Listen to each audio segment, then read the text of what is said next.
Hey guys, welcome back to another episode of Hearthstone. Today we're going to be continuing to check out the Knights of the Frozen Throne expansion, this time with our third and final match of our Aggro Pirate Paladin deck. This deck has been a real surprise actually for me with how effective it is, considering that it's kind of a Zoolock deck without, the Warlock hero power, but does have enough draw that it can sustain itself even with all these one mana cost minions, which is pretty cool. Anyways, let's go ahead and jump in and see if we can get our third win.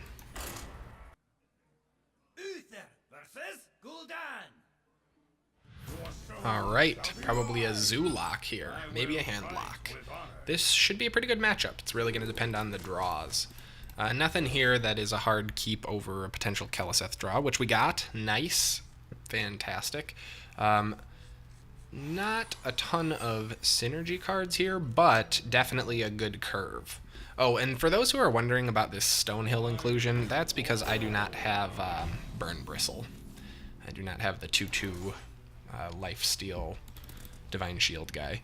Alright, let's go with a coin and a Keleseth. Always a good move. And if he can't kill Keleseth, then we can remove his Voidwalker with our Veteran next turn. Nice. Would like to see some draw in the not-too-distant future if possible. No luck with the Keleseth play, unfortunately. At least for next turn. But we can Righteous Protector, and what the heck? We'll give it a buff. A little bit of a waste because he's probably going to attack into it with the 1/1, but, you know. Corsair would have triggered Patches, which actually would have been pretty good, I suppose, too. Do I have any way to deal 7 damage? Yes, I do. Ba-boom!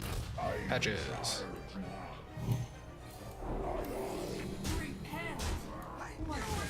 And we'll remove this thing before it becomes an issue, and before he can actually benefit from the heal.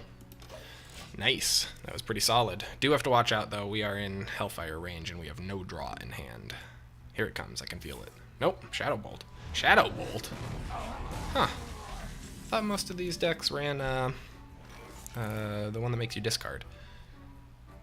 Looks like this is not a Zoolock, though, interestingly. This is such a weird match. I'm going to just go ahead and... I think I'll Blessing of Kings here.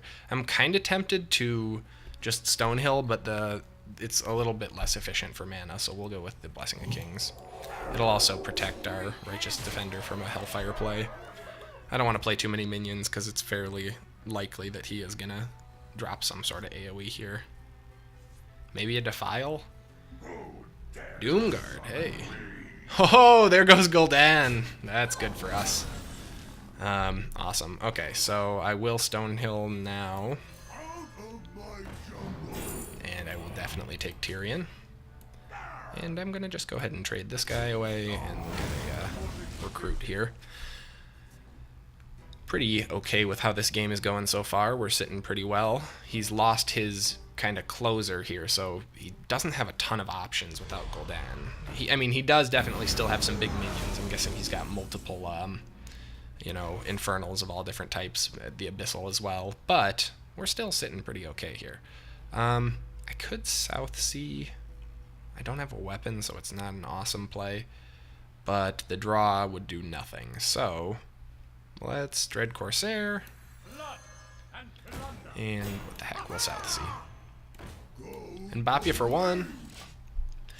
I'm a little bit curious if it was the right play to put down this Dread Corsair here, just because it gave him a better target for his 6/6, but I think it was worth it. And we've got him tapping still, which is good for us, because he's going to be in trouble here. Actually, it's also going to help us draw.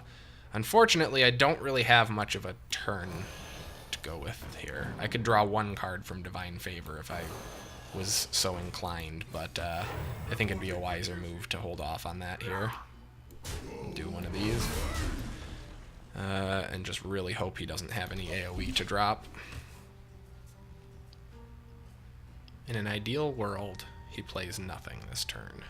And life taps. Oh, that hurts. Good thing I have a Tyrion in my hand. This Might be a surrender, actually. We'll see. Knowing this guy with his all the control he's been dropping, he probably has a yes, Siphon Soul, exactly. But we still get a weapon out of it, so whatever. Unless he's running Ooze, which would be, I guess, not that far out of the ordinary. Well, Righteous Protector. Unfortunately, the Rallying Blade's not going to happen, but we can at least draw a couple cards with the Divine Favor. And I'll play this guy and give a little buff. Smack him for 5 and summon a minion. Hold off on the Blessing of Might until we can play it fast on a minion that can attack that turn. We do still have to watch out, though, because AoE is going to be killer here. All we need to do, though, is deal a little bit more damage, because I haven't seen a ton of healing. Oh my god, that control is real. But he doesn't have Gul'dan, so I don't think it matters. You're drawing... Geez, man, you're tapping at 14 in this situation? Well, actually, I say that. I'm not sitting that pretty myself. I was tempted to play the Blessing of Kings there, but I don't want him to attack that if I can help it, because then next turn I can buff the crap out of it. Well, it'll be able to take out the Lich King, I guess.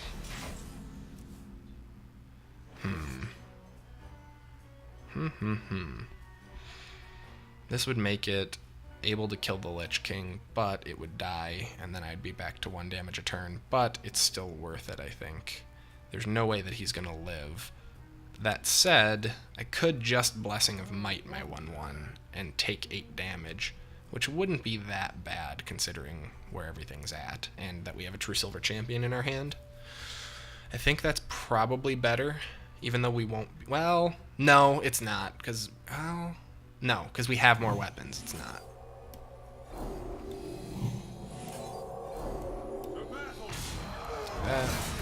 Hit for 5. Apologies if I missed lethal somehow there. And we'll True Silver. And even if he can destroy my weapon, we have another weapon. The only way that he can live here is playing a taunt. Or, I guess, like, a Happy Ghoul or something like that, but I think that's fairly unlikely.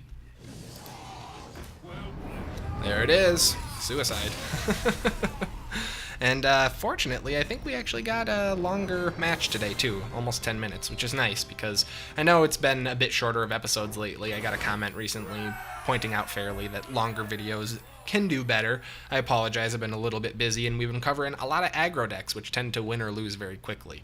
That said, I'm hoping maybe to be doing a control deck next, which that's the closest you'll get to a hint, but you can always tune in tomorrow and see for yourself. That said, if you guys enjoyed this episode, please be sure to like, subscribe, and leave a comment below so that I know. As always, thank you so much for watching, and I will see you next time.